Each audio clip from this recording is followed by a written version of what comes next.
Welcome, everyone. My name is Sierra Sanchez, webinar producer with CGLR. The webinar will begin shortly and will be recorded. Connect with the campaign for grade level reading on social media.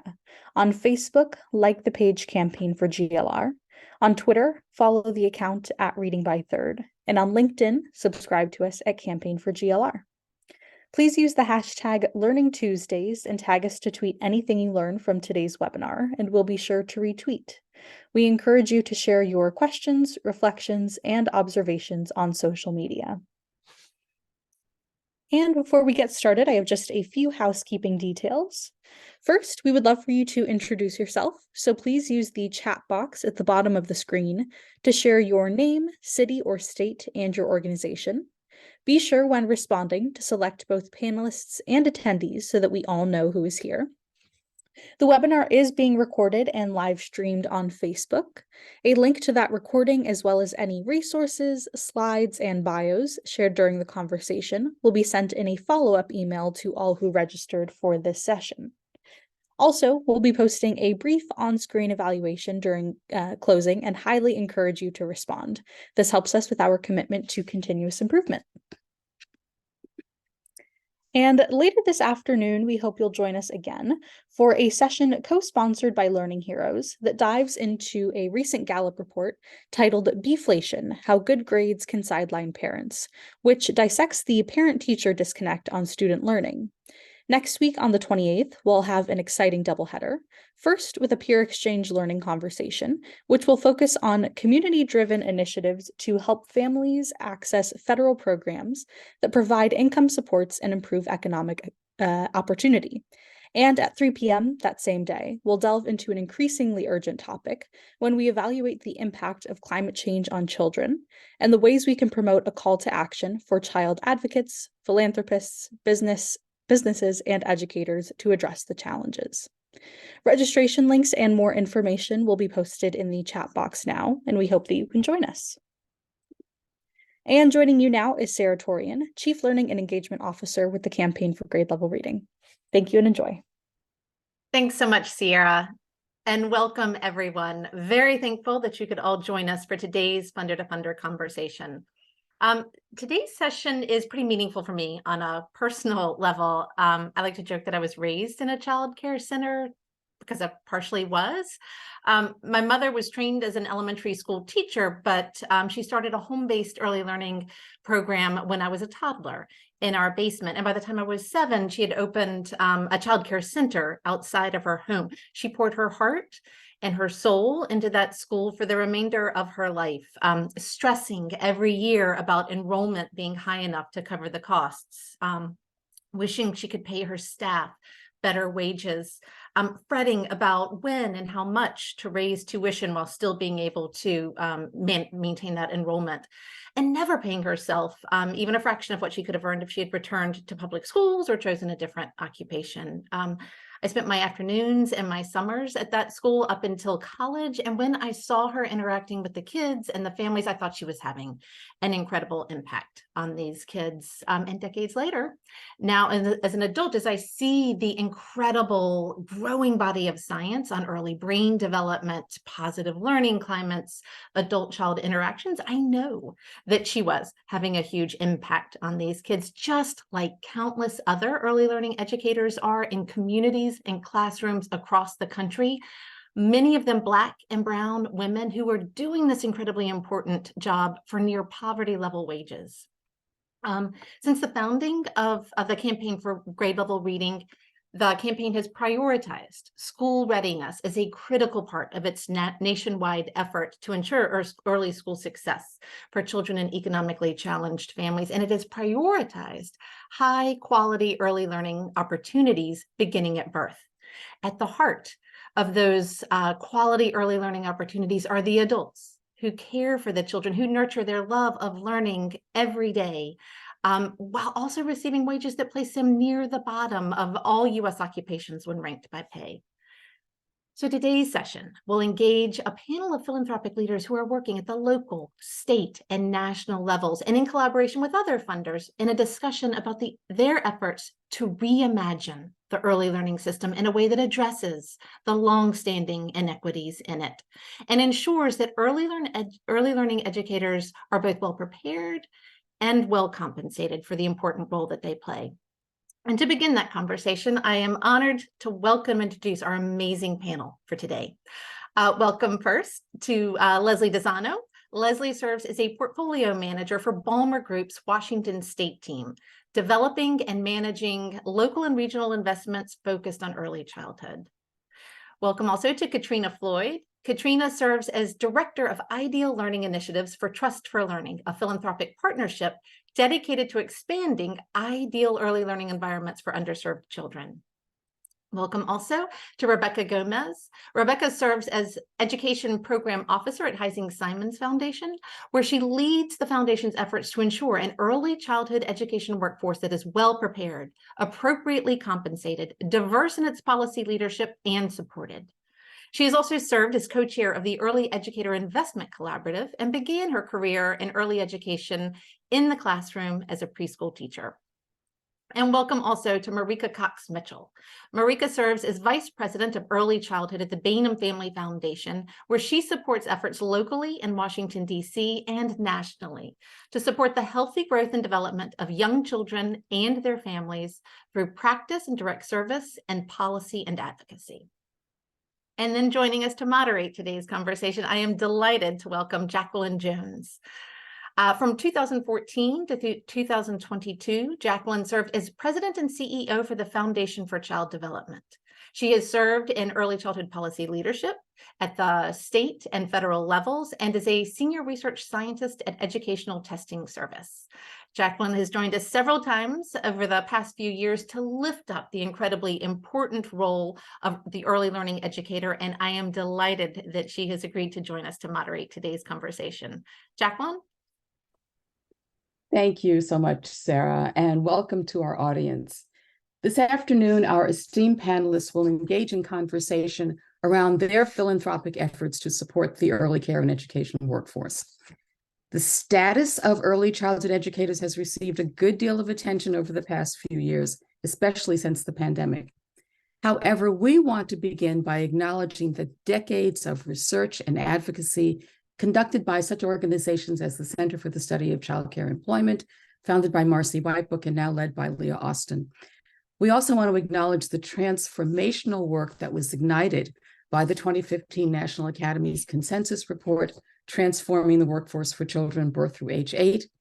The report provided a synthesis of the research on child development, outlined what educators should know and be able to do in order that children should thrive, and provided a call to action to support educators' preparation, compensation, and ongoing professional learning. And in the interest of full disclosure, I served on that committee that was masterfully chaired by LaRue Allen from New York University. One note for today: although we generally define early childhood as spanning the age range of birth through age 8, for the purposes of today's discussion, the panelists will focus on educators who work primarily with children from birth through age 5, just for today. So panelists, welcome to each of you for joining, and thank you for joining us. Let's start our conversation with comments on why your respective foundations decided to initiate investing in the early care and education workforce. So briefly, what challenges were you addressing and what goals were you seeking to achieve? Let's start in alphabetical order. So Leslie, tell us, what was the catalyst for Balmer? Sure. Thanks so much, Jacqueline. I'm happy to be here to talk about what I think is a very important topic. The Balmer Group as an organization is committed to improving the economic mobility for children and families in the United States. And we see early childhood education as critical to those aims. And for all of us working in early education, we know that learning happens in relationships. Central to that is interactions between adults and kids. So ECE workforce is obviously important to the stability and quality of those early relationships for kids and families. So that's a basic starting place. Then I think layer on top of all of those reasons related to healthy child development, we care about addressing inequities, we have an opportunity in early childhood to address and prevent them. We know this is a historically low-paid field. The legacy of slavery, the undervaluing of the labor of care, the inequities are a direct and ongoing legacy of systemic racism and sexism. And how do you tackle that? I think one outcome of the pandemic is much more attention on the role and importance of childcare, and thinking about it as a racial and gender equity issue, which I know many of us have for a very long time. So using that attention to finally gain momentum on workforce issues that have been really long entrenched, it has seemed like great timing to add philanthropic fuel and to think about workforce in a variety of ways in terms of pipeline quality and retention, in terms of advocacy, particularly around compensation, which is closely tied to pipeline quality and retention, and in terms of policy leadership, who's making policy and decisions. And we've made grants in all three areas in Washington State. Our state has great goals to build a comprehensive, affordable, high-quality early learning system. We've passed some really wonderful legislation in the past few years. We've made a lot of progress, but we know that a barrier to scale is workforce, and we can't recruit and retain the numbers of people we need, given the level of compensation and benefits. We also know that as the field gets more formalized, as compensation increases, we want to make sure that we're retaining the racial diversity of the early childhood workforce that's the strength of our field. So what challenges are we responding to? We're responding to the desire to have opportunities for rich learning experiences in early childhood, because we see that as important to the foundation of people's lives. In order for people to have access to quality programs and supports in early childhood, we need a stable workforce. And if you want to do that at a system level, then it has to be a field that can attract and retain people, that supports and strengthens workforce quality. Otherwise, we can't get to quality at scale, and we continue to perpetuate inequities. And then to get even more specific, Washington passed legislation last year that charges the state to create a plan for a comprehensive early childhood system that's accessible to families and inclusive of living wages. So our goal is the passage and implementation of that, knowing it's complex and there are many details and steps.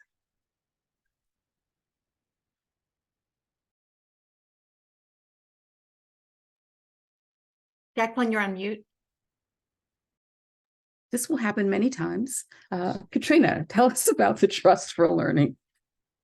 Absolutely. Thank you. I feel like you're on mute is sort of the catchphrase for this period of time in our lives.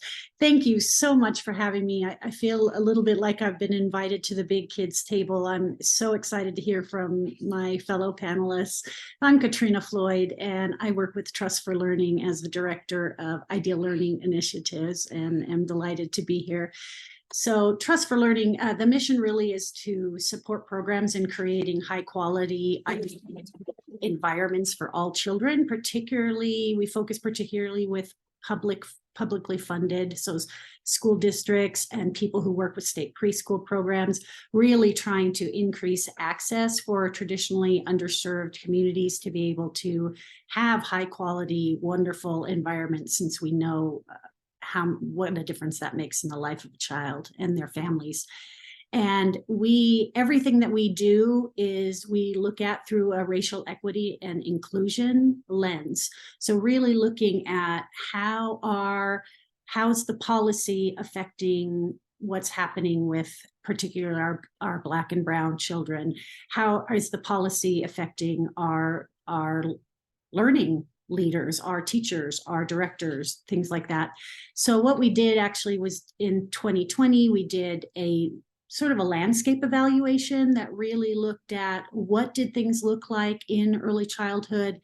And of course, we came up with workforce is being absolutely key to having these marvelous environments for kiddos.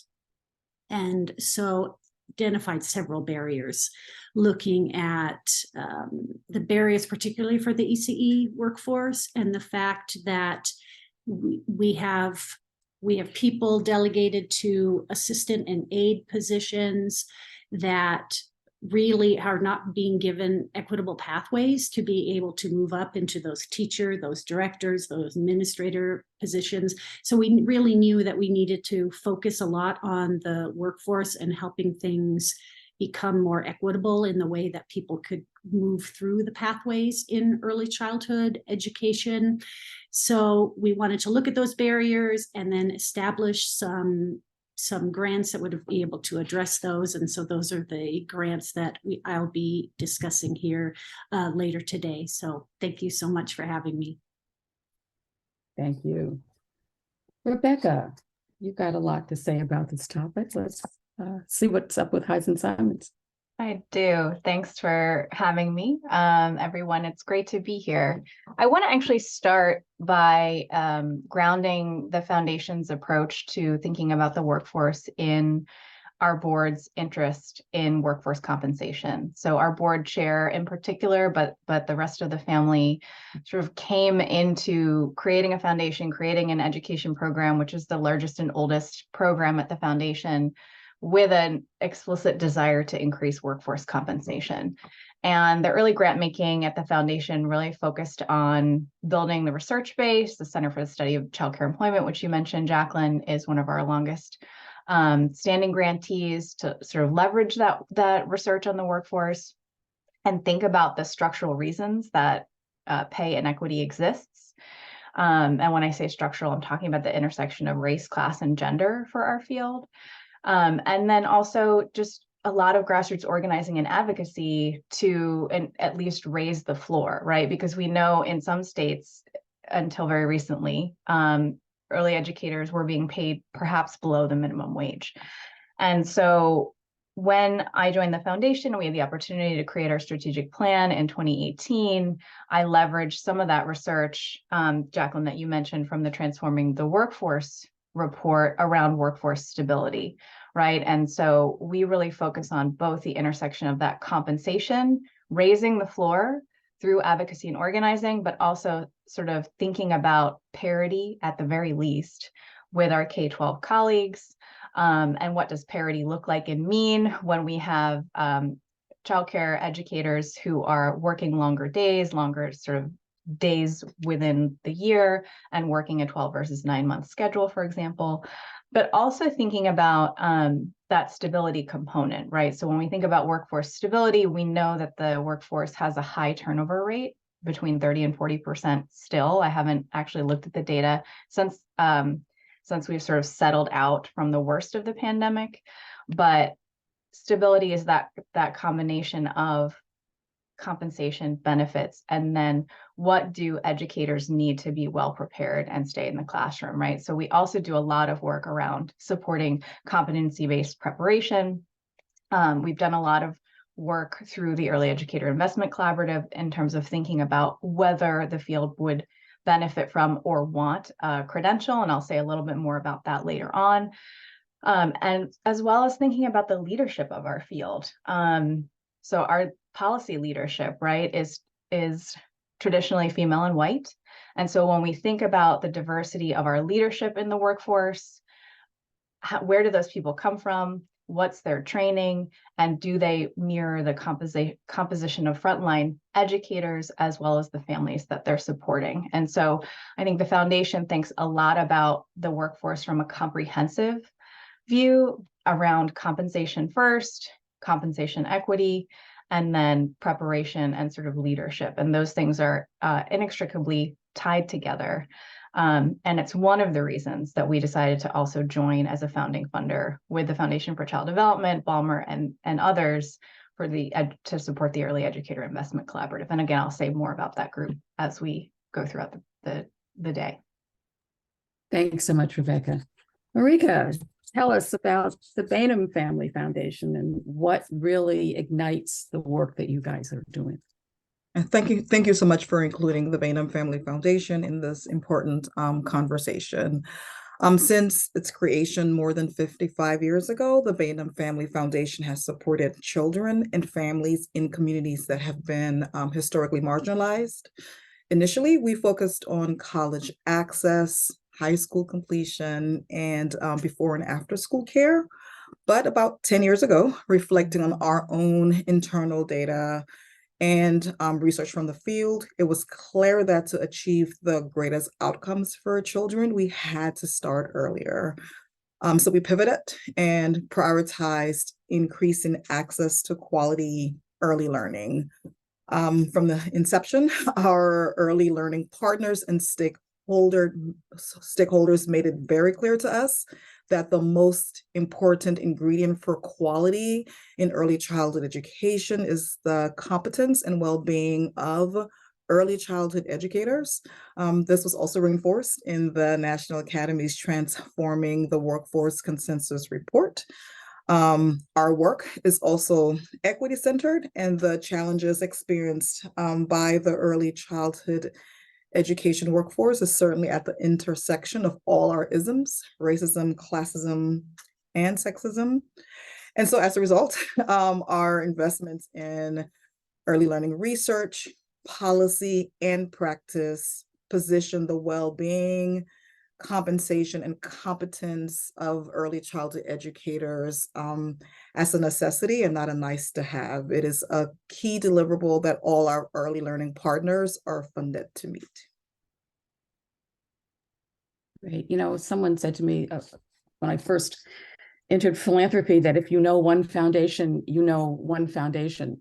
And so it's interesting that with the mix of foundations and philanthropic entities that we see here, you've all come to this same notion of the workforce and how you can pool your resources in a way that will support that workforce. As I listen to you, I hear what I consider a kind of social justice thread, a kind of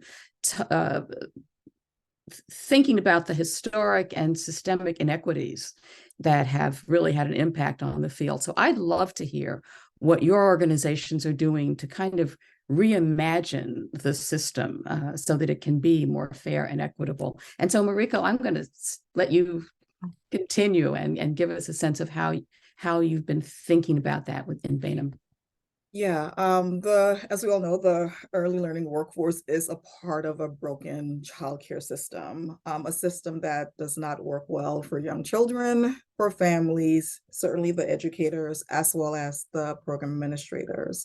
And the system is due for reimagining. I often chuckle when I see old reports from the 70s, the 60s, even newspaper articles from the 50s talking about the workforce challenge. This has been a persistent issue in early childhood education, even though we've been making some incremental improvements. So transformation and transformative change is necessary. I'll even be an optimist and say it's inevitable. And what we need to do right now is sort of prepare ourselves for the inevitable. But who gets to reimagine when reimagining is a privilege? What changes and investments are we all willing to make the reimagined childcare real? The mindsets and isms that are holding the current challenges in its place cannot be used to reimagine it. And how do we use public and private investments to make the ideal feel real right now? This is why at the Bainham Family Foundation, we launched the We Vision Early Ed initiative. It is an ECE futurism endeavor. It gives room, resources, and space for families, early childhood educators, and administrators to transcend their current realities and the current pain points and articulate what they want to see in their reimagined experience. It sounds quite easy, but it's really difficult to do when you're so wedded to and used to being in a broken system and have normalized all of the inequities. So just giving our families, educators, and administrators, we call them proximity experts in this work, the time and space to reimagine is really, really key, is a key component of We Vision Early Ed. We also are using this as an opportunity to tackle some of the mental models that are standing in the way, which requires us to challenge the status quo and power dynamics in this space. Mental models like who are early childhood educators and how is their role and responsibility similar to but different than trusted caregivers? How do we allow the workforce to have the level of professional autonomy they need to be effective? How do we rethink and reimagine quality? Who determines what quality is? What is the true cost of high quality early childhood education? Like all those mental models, again, that are kind of holding the current system in place that tend to be invisible. And then, of course, we're investing resources in making the reimagined and the ideal real right now. So we are funding a cohort of early learning programs at the true cost of quality, and they're unapologetic about including metrics like flexible scheduling, competitive salaries and benefits into that cost calculation. Like we saw recently with the DC Early Childhood Educator Pay Equity Fund, a fund that narrows the wage gap between educators in the childcare sector and public school sector. So reimagining is really important. Who gets to reimagine is just as important. And how do we make the ideal real right now? Because the ideals can seem so far from where we are. So that's kind of where we are in our reimagining, while we also, again, help our partners navigate the current system. Thanks so much. That's really interesting. Rebecca, what about Heisen-Simons and this notion of reimagining, re-envisioning the system that we have right now? Yes, I love this question, and it's a hard question, right? It's a hard question, but that's like where I like to think about things. And I think we've framed for a long time the workforce as an intractable problem. I've worked in 2 state systems and have done research on the workforce. And I would say until, very recently, this is really an impossible problem. We could talk about the whys. We had some ideas that were great ideas to give people bonuses or compensation bumps where they were available, things like teach and wages, still really important programs, but incremental and targeted at best. And I've seen sort of a lot of iterations of, since we can't fix compensation, let's focus on preparation, right? And so I think where I have been really pleased to interact with the field and with other funders is, how do we move beyond that? How do we think about compensation writ large? What do we still need to do on preparation alongside that? But there does come a point where you can't put more on early childhood educators without thinking about that compensation piece. And I do think, as a result of the pandemic, the broader public started to realize this. I feel like we should have realized this before. Many of us have been talking about this, but as my colleagues mentioned, the intersection of racism, classism, and sexism, right, often just sort of made early childhood relegated to, this is just not an important issue to our society. And so I think there is a lot of work that we've done both nationally and in California. I want to give a nod to my colleagues at Heisen-Simons. I'm going to pop a link in the chat to think about how to work very deeply with educators and with families in California to re-envision the entire system, which includes appropriate compensation and bringing families into that conversation about making decisions around their own lives and where their kids are in care. On the national level, we joined the Early Educator Investment Collaborative so that we could work with others to tackle these huge problems around compensation and preparation. And so I'll just highlight 2 things that I think are sort of sign markers towards where we can go in the field. The first is a nationally representative study that we, as the Early Educator Investment Collaborative, commissioned just before the pandemic. So all the data collection took place throughout the height of the pandemic by the Council for Professional Recognition and the National Board for Professional Teaching Standards to determine whether it would be beneficial for the field to have a national competency-based credential, which is something we've talked a lot about throughout the years as a field. And this is, again, a nationally representative sample with an oversampling of Latinx educators. And what we heard resoundingly was like, yeah, we would definitely be interested in this. This is something that we see as valuable, it's important, and we're not going to do it unless it will result in increased compensation.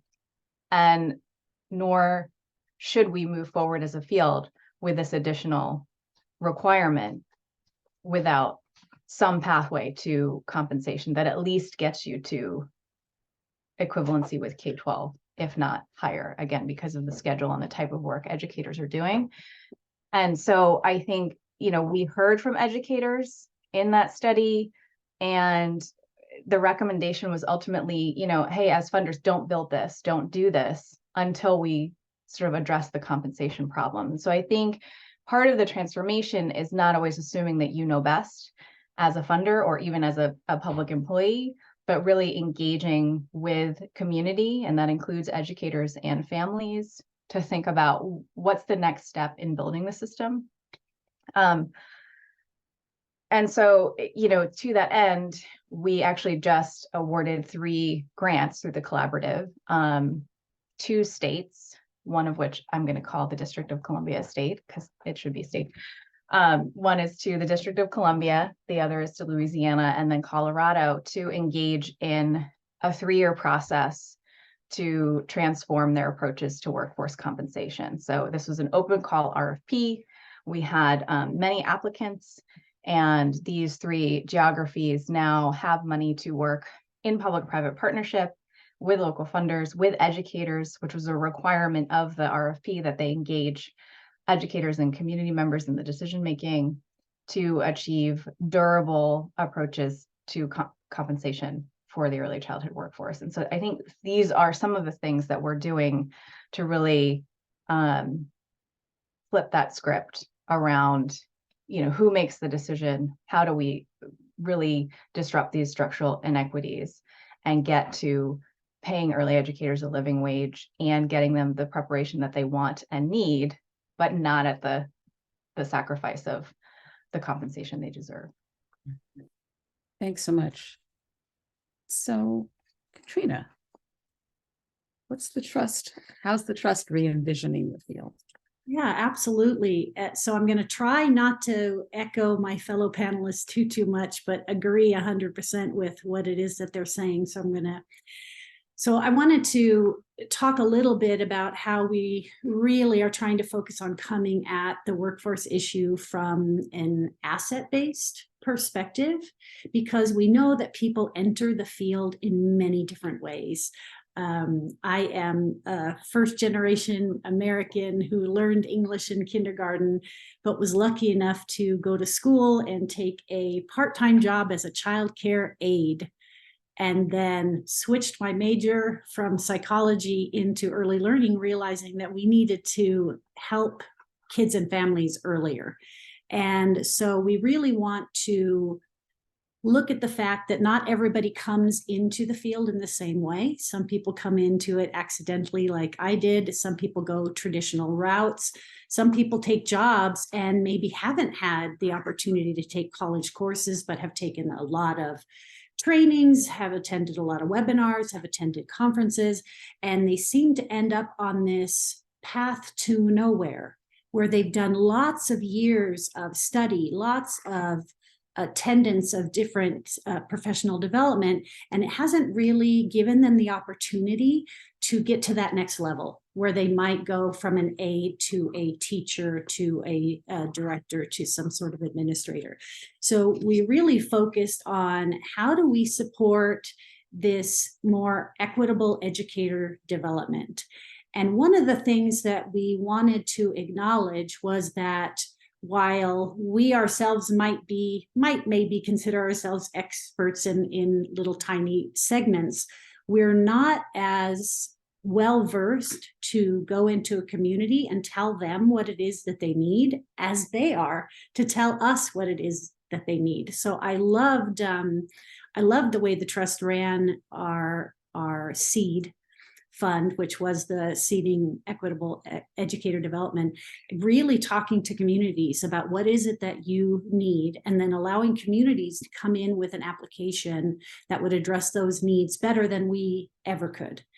And so we really ran the gamut between programs Avance in the Rio Grande Valley in Texas, looking at direct scholarships on how do we help particularly women of color go to that next level, maybe from no certification to an associate's degree or a CBA, or maybe to a bachelor's degree. And so really helping individual people all the way up to working with the Children's Equity Project on a audit of the CDA, a racial equity audit of the CDA, which recently was released. So the newer materials for the CDA have been audited by the Children's Equity Project, and that was something that the Trust for Learning funded. So we really kind of looked at a lot of different ways of getting at this workforce issue, none of them the same at all, and which was the exciting part of working on this project.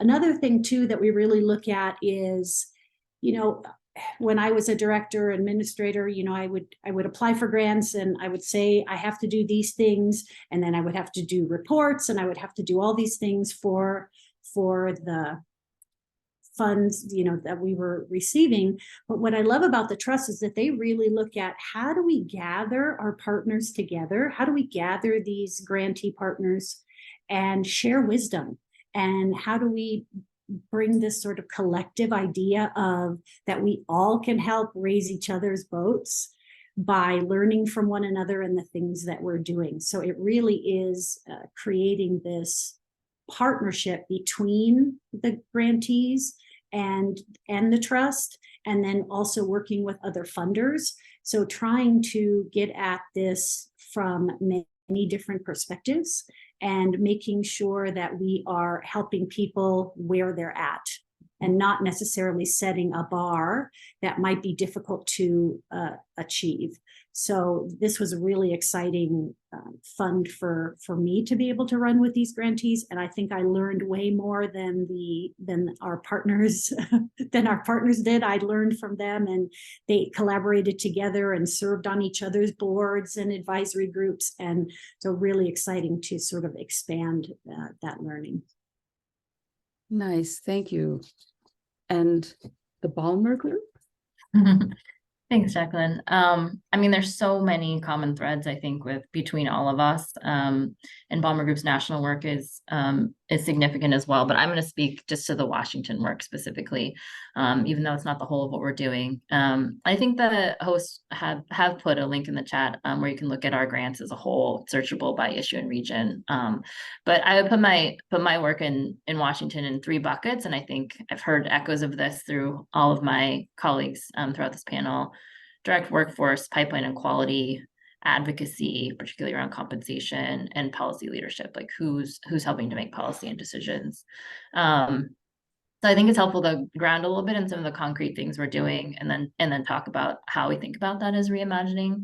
And in the direct workforce pipeline, Balmer Group has made an 8-year, nearly $38 million grant to the University of Washington. Includes a range of scholarships from high school through graduate school. There's a small number of high school internship scholarships, about 10 a year, partnership with a program that is focused on drawing more men of color into early childhood, but the bulk of the grant is roughly 1,200 scholarships for cost of attendance BA degrees, and it's a mix of in-person, online.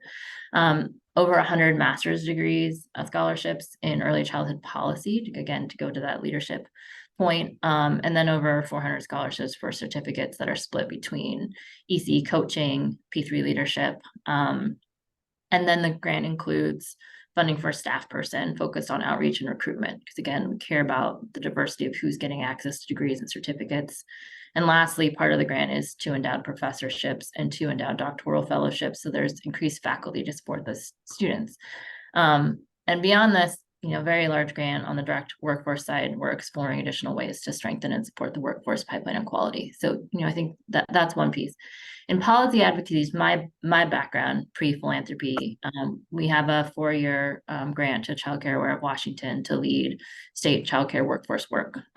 It's directly related to a plan for a comprehensive EC system with care that doesn't take more than 7% of a family's income, inclusive of living wages, which I mentioned earlier. and includes advocacy for adopting a new cost or quality rate model, which would replace the current system sets rates based on the market, not what it costs to provide services. So that alone kind of entrenches in a funding stream the inability to pay publicly for adequate compensation. I think the hosts can drop a link in the chat for a visual of the campaign, how that group is thinking about its work ahead. Has too many details to show up very well in the slide, but their grant includes funding for partnership subgranting, and I have some additional grants that I consider complementary to the effort that bring in different voices or different layers of advocacy work. So parent advocacy leadership, business engagement, immigrant refugee communities, C4 electoral work. And I'm going to talk a little bit more about the kind of community development piece of that in a later part of this. But the last component that I'll talk about is not actually my portfolio, but it's a Washington grant. We have a 3-year grant to Pathways Washington. It's an organization that's focused on increasing the collective power of BIPOC leaders in the early childhood policy space specifically. In full disclosure, I came to Balmer Group. It was directly from being the interim ED of that organization. And that's why the grant, it was in process when I was making the transition. It is not in my portfolio. The organization's work right now centers on placement-based paid fellowships for people of color to gain direct experience, relationships, and networks in state policy. Includes both nonprofit and governmental placements, and has an embedded work component and dedicated professional development. So like a 4-day-a-week placement model and a 1-day-a-week with your cohort and professional development. I'll make a tiny plug. They're in the middle of their individual giving campaign. So if you look them up and you think that work is interesting, consider supporting them. I think all the grants are related, but to kind of answer the reimagining question, starting from the system level, and this is echoing, I think, some of what my colleagues have said. I think we're trying to support the reimagining of who makes decisions in early childhood. So both Pathways and the master's degree in policy scholarships are thinking about who's at the table. I think historically in Washington, and someone already said this too, nationally, the more you move into policy work, the wider the field gets. And rather than being kind of invited to a table that's already set, I think we're trying to support the pipeline of leadership that can move us to a place where communities of color are the ones setting the table. And then to touch back on what I think is a really important systemic piece in workforce that we're trying to reimagine, and it's definitely not unique to us in Washington. I know plenty of other places are working on it, but the cost of quality in childcare. By and large in the US, we set rates based on a market rate study, which means we're setting rates on what is largely acknowledged and has already been spoken about as a broken market, where the largest costs are staff, but individuals just can't pay enough for adequate compensation. And the subsidy rate that we have is insufficient. So we as a state have been on a really long path over many years and have done a cost of quality study. The next step in our state would be to adopt a new rate model and get a waiver from the feds to use that as an alternative to the market rate study. And that would be a big shift. It's taken us many years to get to this point, and we still have probably the biggest hurdle ahead of us, which is adopting a rate model and funding it, and then expanding it to serve more people. But securing a rate that takes into account the real costs, that's unfortunately a required reimagining. That's not how we're set up now. And once that rate is set, then we think about growing the scale, because we know that moving through current subsidy would just really only reach a fraction of the workforce.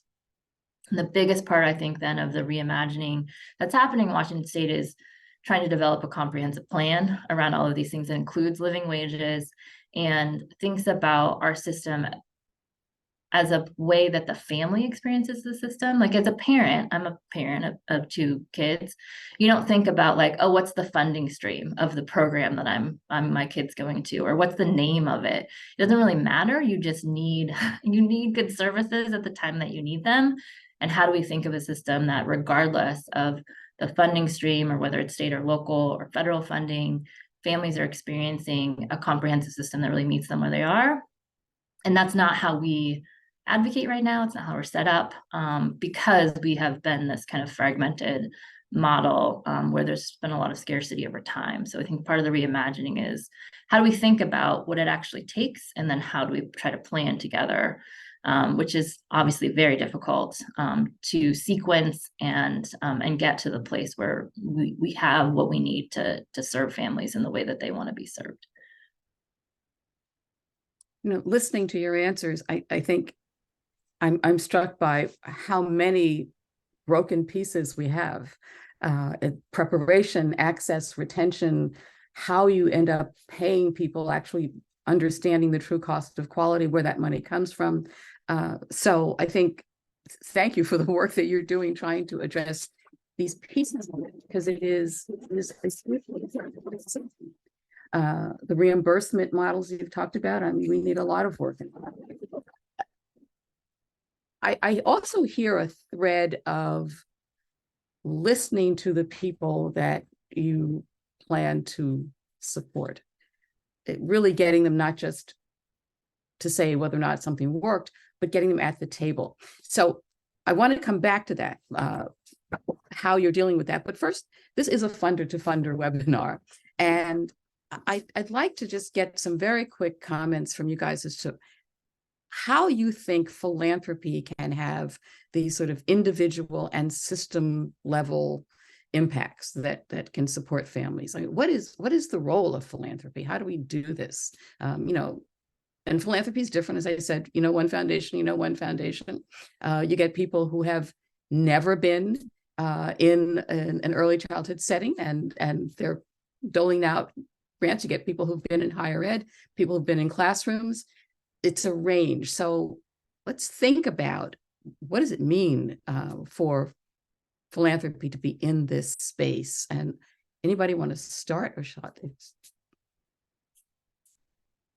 Rebecca? Okay, I saw a hand. Cool. I'll start. I do think, and I've worked with the organizations and the individuals on our panel. I've worked with all of them in some capacity. And so I think, to me, a key opportunity, a privilege, responsibility of philanthropy is to think about collective investment. And we do this a lot at Heising Simons on the education program. Again, my colleagues are focused in California, and they do this within the state as well. But I think when we think about the workforce in particular, and all of those structural sort of broken pieces, right, that patchwork of broken or unfinished and ineffective systems, we do think about co-investment across some of those critical elements. And so the Early Educator Investment Collaborative, right, again, was founded to focus on the workforce, both preparation and compensation, leveraging that 2015 Transforming the Workforce report and the recommendations therein. And then again, the 2018 National Academies report on the financing of the field, which included some recommendations for workforce compensation. And so, we are working together with a long-term strategy. We're just rounding out 6 years of investment of the funders in this group, and thinking about the next 3, recognizing that systems change takes time. It takes a lot of investment. And, we have to think carefully about how to work with the field to move the implementation forward. And for us in the collaborative, that means a lot of things, including a lot of work with states and higher ed institutions, and making sure those grantees are engaging educators at the table at the beginning of the process, rather than in a tokenistic or after the fact manner, which I think we all have done ourselves in philanthropy, whether intentionally or not, and have probably been done too before we entered the field, right? So I also just want to say, sort of more broadly, from a Heising Simons specific perspective, Leslie, you talked a lot about sort of the financing pieces. And so we do co-invest in the financing space in a lot of ways with other funders, right? So we were a founding funder of the Raising Childcare Fund, which funds a number of states to work on organizing and advocacy for workforce compensation. I saw a question in the chat around sort of unionization and mobilizing of the field. And I do think that is really important. And there, in some cases that will mean unionization, in some cases it will mean advocacy and organizing in different ways. But we also think about things like states' capacity to effectively govern their early childhood systems. And so some of this around the financing for the workforce is tied to the broader systems work around financing early education writ large and having the authority to govern and make decisions, right? And so in many cases, we have programs that are siloed across different departments, individuals who are in charge of a specific funding stream, like maybe Head Start or pre-K, or Part C or Part B, and then childcare funding, and they're not able to work together because they have not created functional approaches to governance. And so we have a lot of states that are working on this, but that's an area where we co-invest, for example, with Kellogg in supporting states to re-envision their governance and financing, again, with those priorities around equity, community engagement, and making sure they're thinking about workforce compensation and preparation as a part of governing that system. We're also sort of working with grantees to interrogate, like, what does it mean to have community-driven governance from a state agency perspective, state, territory, or tribal nation agency perspective? And so these are some of the interesting questions that are coming up for me when you talk about sort of co-investment around the workforce and funder to funder. I think we also can get into Becca, I'm gonna stop because we're gonna have a specific question around more co-investment. Okay. I just want to get everybody to be able to chime in on sort of the role of philanthropy, but we'll come back. We'll come back to that. Thank you. Sure. Marika? Yeah, I think just given the persistent nature of this workforce challenge, as well as the outsized power and privilege philanthropy has, I think of philanthropy's unique role as sort of the shifter, right? Like, how do we shift the conversation, the policy and research conversations from, here's how the system is broken, to actually defining what we want in the ideal future in a very tangible way. I often joke that if you Google the childcare crisis or the workforce crisis, you'll get numerous hits. Google workforce solutions, childcare crisis solutions, those hits dwindle. So how do we intentionally start shifting the conversation from the system is broken to here's what the future more equitable system look like in a very tangible way. I think philanthropy can also shift the power dynamics by treating early childhood educators and their professional associations as the professionals that we say they are. And that certainly includes both compensation as well as professional autonomy. When we look at the data from, again, those who we call proximity experts in our We Vision work, they talk a lot about how the rules and regulations are just top down. They're never at the table. They're always reacting to policies that have been pushed down upon them, and that their expertise isn't and lived experiences aren't at the table. And certainly shifting the scope of the conversation from being in sort of survivor mode, then what can we do? We can only tweak the systems we have. We can't challenge the system. But I think philanthropy has the outsized power and privilege to shift the scope of the conversation away from sort of survival mode, it is what it is, to creating a space where the workforce can thrive. So it's just like shifting the mode from survival to thrive. Thank you. That's really interesting. Katrina, I see you want to get into this. Yeah, I would love to. And this is a great question to have happen right now, because we actually just looked at our theory of change, because I really think that philanthropy needs to be flexible. Like I said, this is my first stint into philanthropy, and I've been in the field for 30 years and probably have had just about every job in early childhood that you can imagine. And so it was fun for me to come in and give a perspective of someone who just, recently stepped out of classrooms, stepped out of admin, and really looking at how do we make change. And so what we came across is sort of this three-pronged way of looking at how we can make change in the policy landscape, in the learning environment. One of them being direct investment in our partners, and we specifically call them partners rather than, grantees, because we really know that we're learning as much from them as they are from us. And then equitable movement building. How do we really look at the systems and look at how we can, I want to use the word dismantle, how we can really look at taking apart some of the things that have been made so that they can be built up from the ground, by those people who really are experiencing all of those things. And then also gathering thought partners to support the field. So really looking at that philanthropy needs to be able to be nimble and needs to be able to move into the direction of where the issues are. I was so excited to see, when COVID hit, that there was a lot of funders who really stepped up and said, okay, we know we have funded you for XYZ, but we understand that now you need ABC. We're going to go ahead and support you in that way. So that was a wonderful thing to see.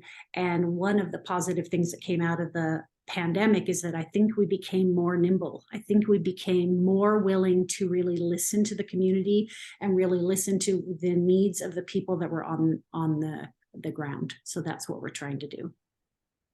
Thank you. Leslie? Yeah, role of philanthropy. I mean, I guess I think a couple of things. I think that funders can have, again, the point's been made that you know one funder. There's so many different ways that funders can have impact. I think we have a lot of flexibility. I'm really glad at Ballmer Group we have flexibility to fund in a range of ways, because I think that smaller size grants can be catalysts to larger work, whether that's kind of program innovation or way of doing work that's strong, supporting the development of policy in community that enables folks to kind of coalesce around concrete ideas, and also bigger advocacy plays to move both ideas in C3 and C4 organizations. And then I think grants to help address barriers to implementation. That's inevitably part of changing policy or practice. And within that, I think it's not talked about enough. I think philanthropy has a really big role to play in policy implementation and feedback loops. Part of that, I think, is important that we think about the length of our grants. In most cases, for kind of system change work, you really need multi-year funding. To me, policy is inherently political, so it may take many, many years to move a system, and the field needs time to kind of build relationships and work in trust and coalition so that they're able to create windows of opportunity and that movements are ready when there's a tipping point moment to move something big across the finish line. And then after something moves across the finish line, also having the capacity to stay engaged through implementation and improvement. And the last thing I'll say about our role in philanthropy is I think there's power in complementary grants, whether that's direct different grantees or through incorporating sub-grants within a grant or both. And I think it can be done with a single funder, or if that's not how a funder is able to distribute funding, by working in alignment with others to make complementary grants. Rebecca spoke to this too, kind of the collective model. And I think that we should be really mindful of our role in facilitating a dynamic of collaboration in the field rather than a dynamic of competition. I think grantees are very often funded to do their direct work, and we would do really well to fund them not only for that, but with a true consideration for the time it takes to work in real partnership with others, which is often significant. So I'm hearing a lot of things. One is that this business of re-envisioning really speaks to getting much closer and much more proximate to the people who are being impacted by these issues we are trying to address, bringing them to the table, as we've said before. So let's really try to dig down in that. I mean, this notion of partnering is not traditional philanthropy. I mean, it's a new kind of way of thinking about it. People give out grants and people do the work. And if you really want to have control, you do a contract instead of a grant, that kind of thing. But the notion of having partners in the work who are the people who we want to support is relatively new. Dealing with communities, how do you bringing people to the table who aren't at the table before, making sure they're there's room for everybody to be heard. So I'd like to really hear some ways in which you guys are really thinking about doing that and helping folks to build their capacity. And I think sort of how does it have an impact on your investments? It's one thing to say, well, we're going to bring people to the table, but how does it change your work? And how does it have an impact on the investments? So, okay, Leslie, go to it. Yeah, I think this is one that's kind of close to my heart. And so important. And I think it's unfortunate that this is kind of a relatively new shift in philanthropy. But it's important that it is happening. I talked a little bit about Childcare Aware as a current grantee. They have a leadership role in the body of work that I've talked about. And before this current grant, we had a much smaller focus grant over a shorter period of time with them. And it was funding for them to convene what they call the early educator design team. So I'm trying to give like a concrete example of how this plays out. The design team, it's a group of roughly 30 childcare providers, different types of care, different roles, different geographies, trying to be racially diverse. And our funding helped Childcare Aware coordinate a liberatory design process with a design team to develop a platform of priorities for workforce retention and recruitment. I think our host will drop in a presentation about the design team that has more details about its makeup, its work. It's too much to share in this webinar, but if you want more detail, you can kind of take a look at that. And, part of that is paying them for their time. I mean, I think this is important too, when we talk about having people at the table. Oftentimes the people at the table who are the most impacted are the ones who are not paid to be at the table. And so I think part of the restructuring is also making sure that we are valuing the expertise that they are bringing to the table and recognizing it shouldn't be a sacrifice like this. It shouldn't be an extractive experience. We are asking for the strength of their experience to understand how to do work better. So the campaign that's underway now that I mentioned before as part of the larger grant, it's based on that platform, and the design team members are really an important part of the current advocacy campaign. And I think we think the work is important and foundational to get to Jacqueline's point, but how does it impact our work? It's important for more than one reason, but I think the most important is that it just results in better policy. Like the people who are impacted directly are just best positioned to speak to how the impact of playing out different policy choices. Like if we do this, what will you see? Like, what do you think is the issue with that? If we did this, I mean, playing out what it actually will result in, I think is important. And oftentimes when it's just people in the room making policy, they're maybe divorced from the day-to-day work and they maybe have never worked in a program. They're not trying to make bad policy decisions. But I think if you don't understand the implementation, it's really hard to identify where there might be pitfalls or opportunities. So I think engaging on the front end has the benefit of better policy, but it also has the benefit of being a natural way of your building community support.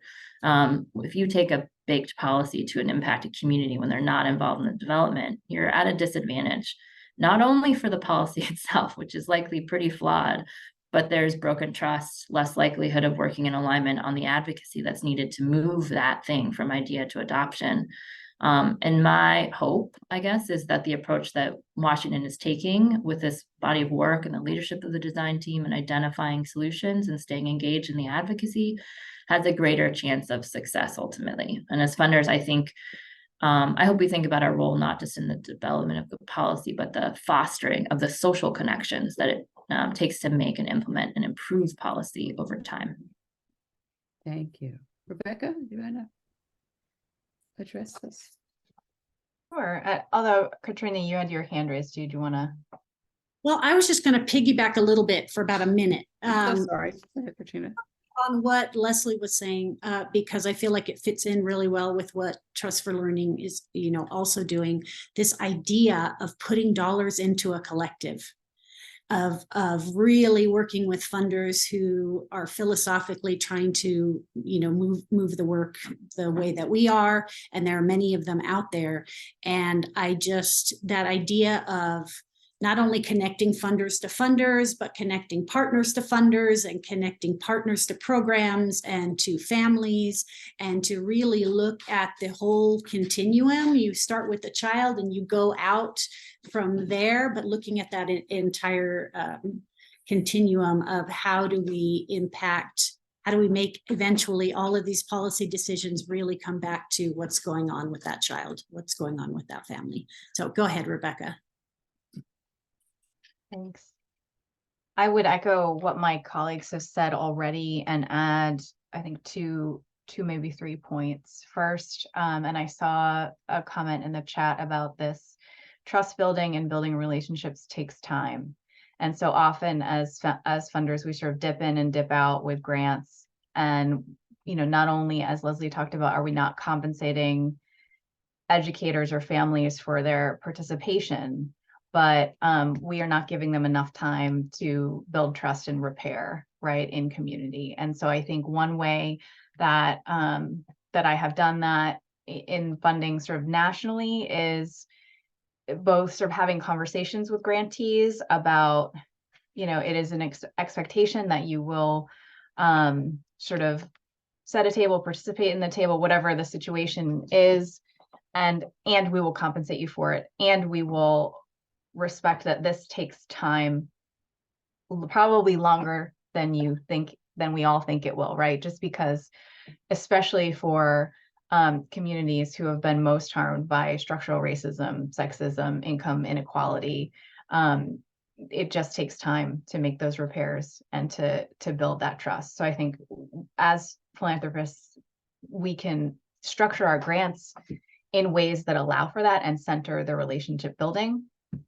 Related to that is organizational effectiveness supports. So if there's a new leader in an organization, right, rather than sort of stepping back and saying, oh, I'm gonna withdraw my funding and see how this goes. If it's a grantee that's really doubling down on something like equity or compensation or the workforce, I'd rather put more resources into that, build the relationship, and give them more time and capacity to sort of have some runway to see, what they can do with it and what they need. The third thing I want to say is just around sort of understanding the history of our field. And I, started as an early childhood educator.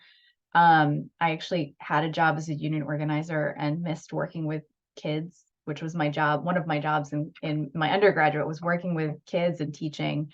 So I quit the job as a union organizer and went to teach 4-year-olds, and then didn't make enough money to support myself. I made $8 an hour.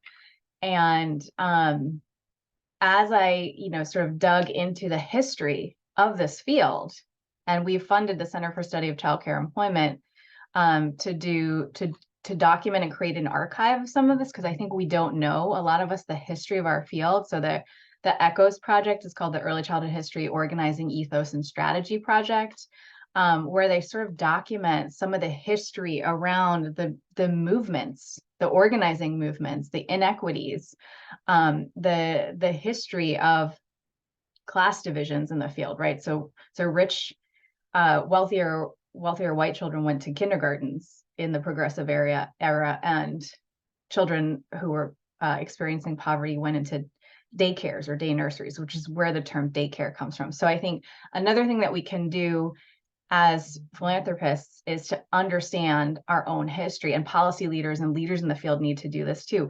Understand the history of enslavement, understand the history of Black and Indigenous and Latinx women being, sort of in this field and excluded from the benefits of it, and understanding how we as philanthropists can help avoid perpetuating that in partnership with governments and policy leaders, and in relationship with educators and community members.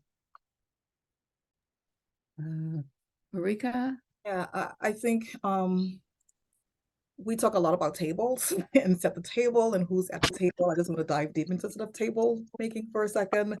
I think as to think about tables, it's important for us to continue to just assess whether new tables are needed or we need to strengthen existing tables. In our work, that's the first question we ask when we move into a new community to support early childhood. We ask, and who's already doing this work? What tables already exist? And sometimes those tables need new legs and we tighten it up versus this the need to just always build a brand new table. So I think as we think about table setting and philanthropy and the tables and who needs to be at the table, it's important to just ask when new tables are necessary versus when strengthening existing tables will be more effective. And who sits at the table. In our work, we use proximity as the eligibility. First and foremost, who's most proximate, that's your eligibility at the table. And then we make sure that all the partners are equitably funded to sit at the table. Does the temperature in the room at the table work well for everyone? What type of meals do you need ordered at the table? I think to Rebecca's point, too often we put these tables together and say everyone coexist and never ask about the individual needs of the partner sitting at the table and inherent power imbalances that we also create when we bring folks to a table and fund them inequitably. And then using trust building and relationship building as bona fide deliverables in some of our agreements with our partners. That's just the deliverable. 2 years, go build relationships and trust, and that's it. So I think, as we talk about tables and our can focus more on flattening the hierarchy between the policymakers and researchers and proximity experts. I think those are some things we might want to think about. We've somehow gotten to 1:40 and we've got a string of questions. So I'm going to ask that we very quickly talk a bit about this business of partnerships across funders to advance the work. There's pool funding, there's how we leverage investments. So I'm going to give you like a minute each to talk a little bit about that, because I don't want us to ignore the questions. Katrina. Great. So what we have really worked to do is through the principles of idea learning, which were developed by researchers and other practitioners in the field, we're trying to create kind of this common voice, and a common voice not only for educators, parents, policymakers, but then also for funders. So bringing together funders that have a similar vision in terms of creating these incredible idea learning environments for all children, to bring those types of people together and really work as a collective. I think that's really something that we're working really hard on.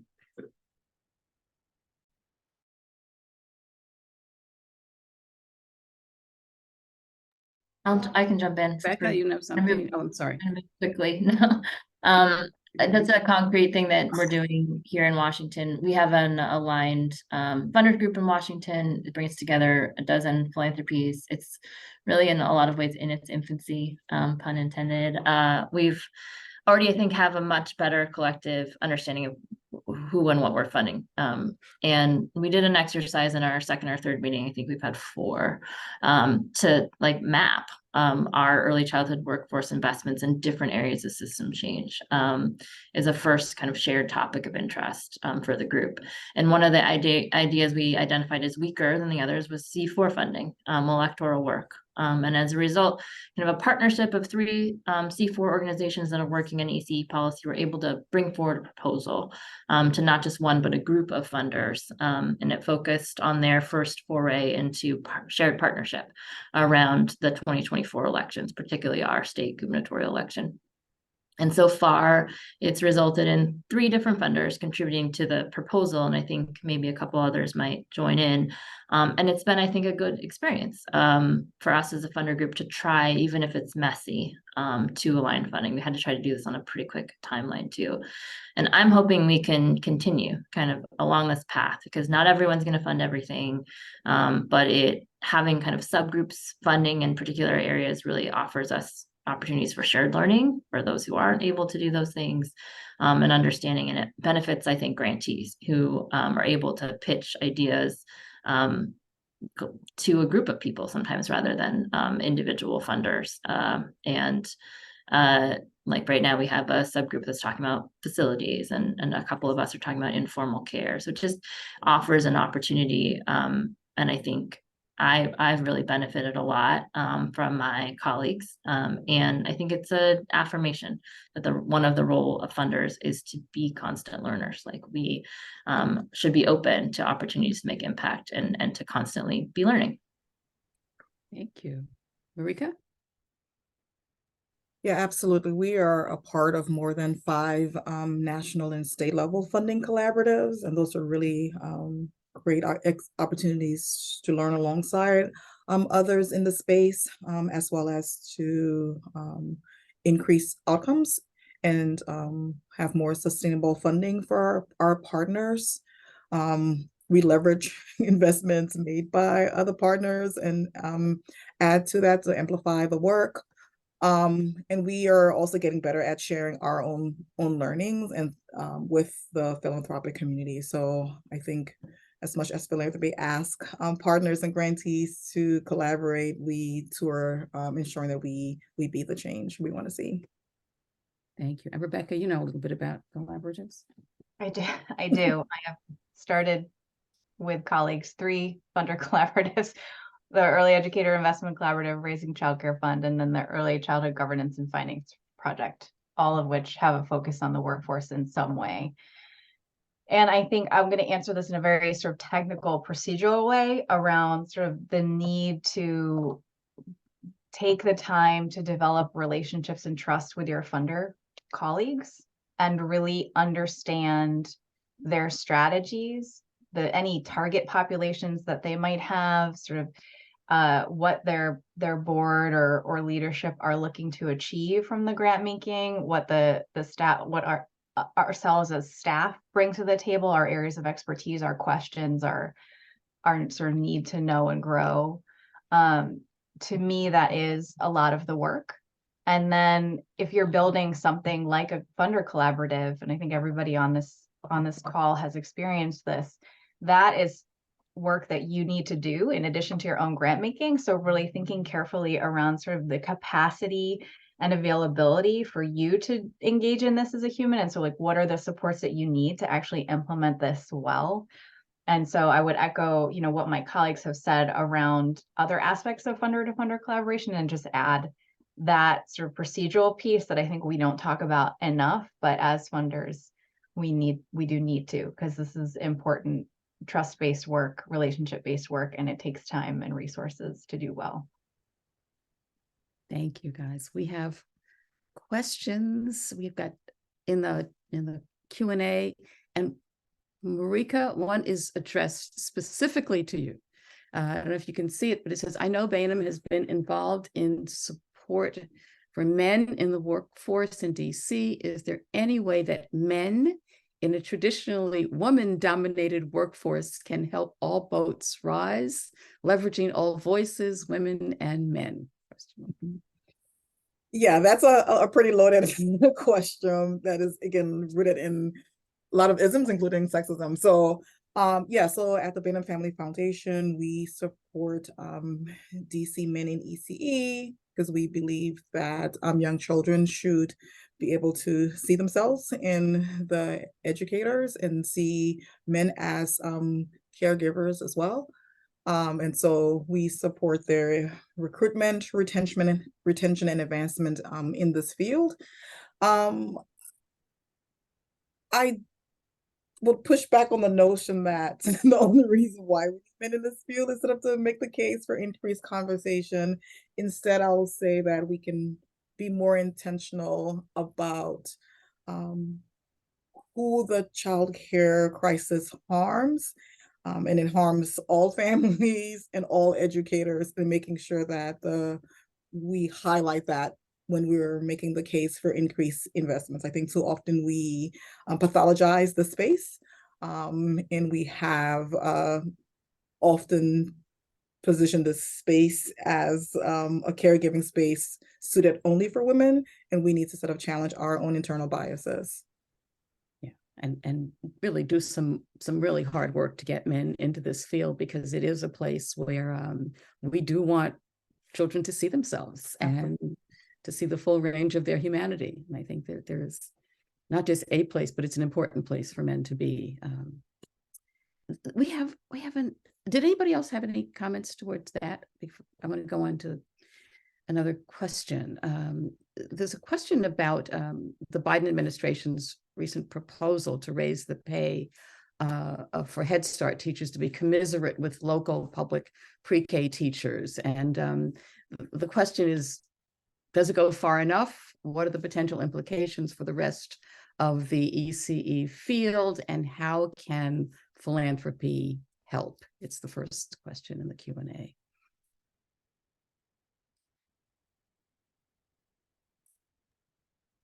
I think we really need to take a very close look at policy. When you look at countries around the world and their investments into families and children, it's a little bit embarrassing. And so am I happy that it's happening? Yes. Does it go far enough? They never do, because I think until early childhood is embedded into our consciousness as being a societal good and gets funded in largely the same way that K-12 systems do, and it becomes perpetual, we just move towards having this kind of permanent funding, it won't be enough, but anything is a good move. I agree with a lot of what Katrina just said. And I also think that one of Brian, it looks like your points is, what is the impact on the rest of the field? I think that we also acknowledge that there's so many moving pieces in early childhood, and there's so many places where the system is broken. And so when you do something like have a policy that increases compensation in one part of a system, it's absolutely going to affect the other parts of the system. And so part of, I think, how philanthropy can help is to help, the people on the ground think about, how do we mitigate? I mean, we don't want to say, no, we shouldn't try to raise Head Start teacher salaries. That seems inherently like a good thing to do and embed.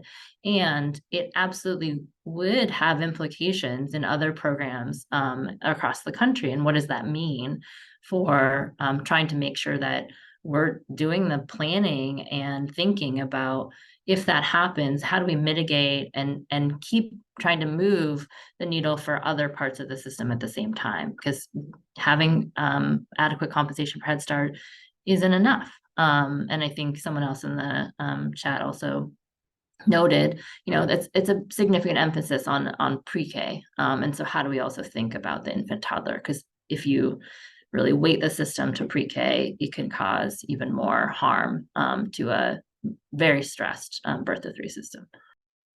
Maybe that's part of the re-envisioning that needs to be done as we think about the entire span of birth to third grade and how we fund this. And we have to acknowledge we've put a lot of focus on pre-K, got a lot of leverage, much to the dismay and neglect of birth to three. And I think we have to really acknowledge that and do better by that.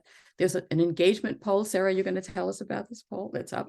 Yes, we'll just encourage everybody to take a quick moment and share your thoughts and feedback on the poll that just popped up on your screen. But also, I just wanted to share a question in the Q&A that kind of builds on what you were just saying, Leslie, in terms of, this question is from Alan Gutman, and he's saying that while most subsidized and fully funded care, so we're thinking about Head Start, preschool, universal preschool, pre-K, is focused on that 3 to 5 age group, we know that those earliest years of life, birth through age 3, and make so much developmental sense to focus and provide care.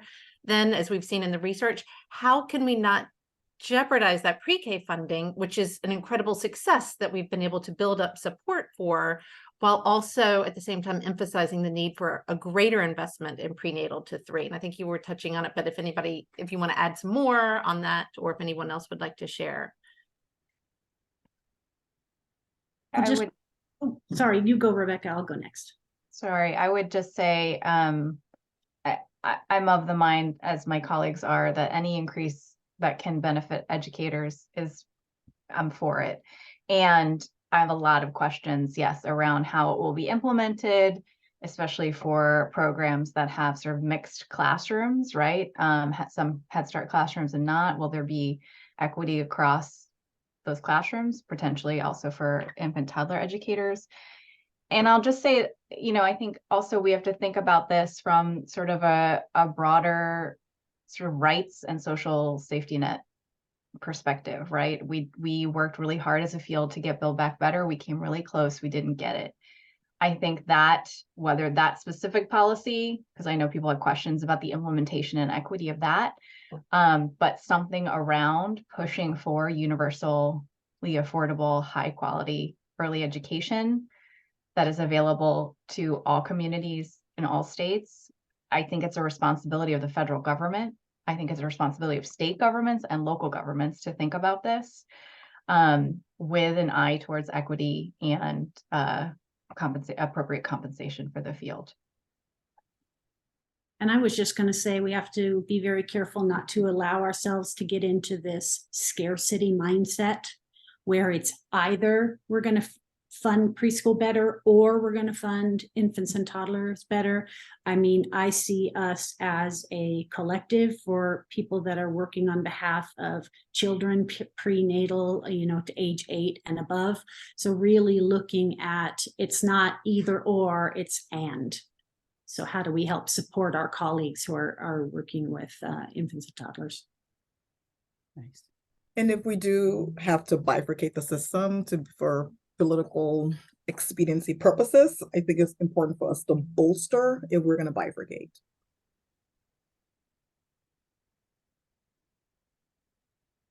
Sarah, I don't know if you had a question that you saw, but there's one about pay equity that might be interesting for the panel. This is Martha's asking, wonder if panelists could state briefly what they think, I just lost it, what they think pay equity looks like. Is it parity with public school systems? What are some current best strategies to get there? I'll jump in because I referenced pay equity at least on par with K-12, and I think that's just a bare minimum. When we look at the amount of hours in a day, like sort of the dosage that early educators are working, and then the fact that they're typically working 12 months a year, just calibrating it to a public school teacher's salary is not going to be sufficient to compensate them for that. And then I also think we don't pay K-12 teachers enough. So I think we need to raise wages across the board. I know New York City has done some of this work. DC, of course, is a national leader in thinking about some of this. I think, for example, the last figure I saw in New York was a teacher who had earned a bachelor's degree and was working in a public early education setting, was making about $75,000 a year, which is markedly more, right, than what most educators are getting paid. So that might reasonably reach what I think is compensation equity, but we also need to be thinking about things like benefits, like health benefits, retirement, the load of student debt that many educators have been required to go into to achieve degrees or credentials or take coursework that has not led them to getting any sort of compensation. So I think we need to think about the whole package in addition to wages, which certainly are sort of super important, but it's wages plus benefits plus the debt you went into, right? So there are lots of solutions that we could talk about around all of these, but I think it's the whole thing. Anybody else want to jump in on pay I equity? think regardless of the solution, we just can't make it unduly complicated and sort of further exoticize sort of this early childhood workforce. If we're truly part of the education continuum, we see ourselves as part of the birth to 8 system, trying to move forward with a compensation ask that fits within that. Might be the best first step, and then certainly pushing the envelope beyond that. But I think the clarity of the message will be really, really important. Yes, it's like you need an advanced degree in mathematics to understand early childhood funding because it's so complicated. Yeah, I think we need people untangling that really complex picture and having clear messages. I don't think we should I think we have to be able to dig into those things because they do matter how the funding comes through. And I would just say too, I know it's been a big topic here and has also been in other places. When we think about compensation, we have a mixed delivery system in our state too. And so thinking about, I think it's easy to understand the tie to K-12. And I think we also want our educators to understand that that is not, and it should not be the only path, because it's not necessarily the only path the parents would want either.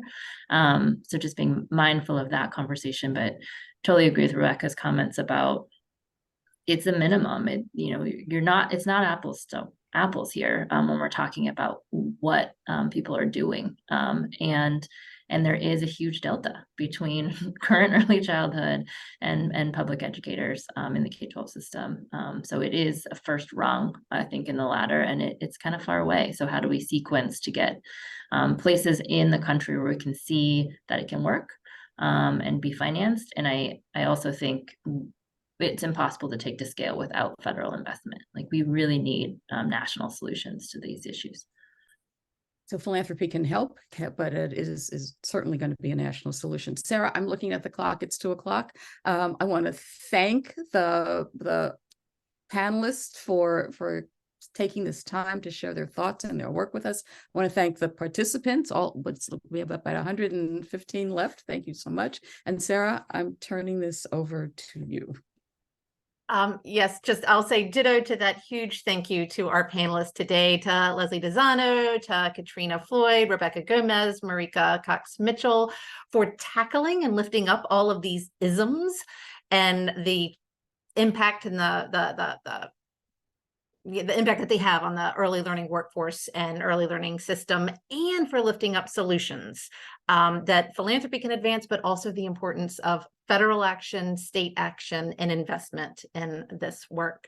And thank you so much to our fabulous moderator, Jacqueline Jones, for navigating us through this conversation and for being an incredible thought partner in the planning of it. Thank you to all of you who joined us today and engaged in the chat and in the Q&A and learning from and with our panelists. I hope you'll join us later on this afternoon for another session. We'll be joined by learning heroes who will share some new data, revealing a disconnect between parents' perception about their child's learning achievement and how to address that. And then we'll have another double header next weekend when we'll have an earlier session exploring 2-gen strategies for alleviating poverty, and a follow-up session exploring the impact of climate change and environmental pollution on children's learning and development. And then we'll kick off the month of December with a conversation that I think is relevant to today's conversation. How can we build or utilize communication strategies, build a narrative that will effectively build public will for actions and investments to support children's early learning and early school success. So I hope everyone will stay tuned and join us for those future conversations, and my cat will be with us for those as well. But until then, thank you so much again to our panel and to everyone who joined in. I hope you have a great rest of your day. Thank you, everyone. Thank Bye-bye. you. Bye.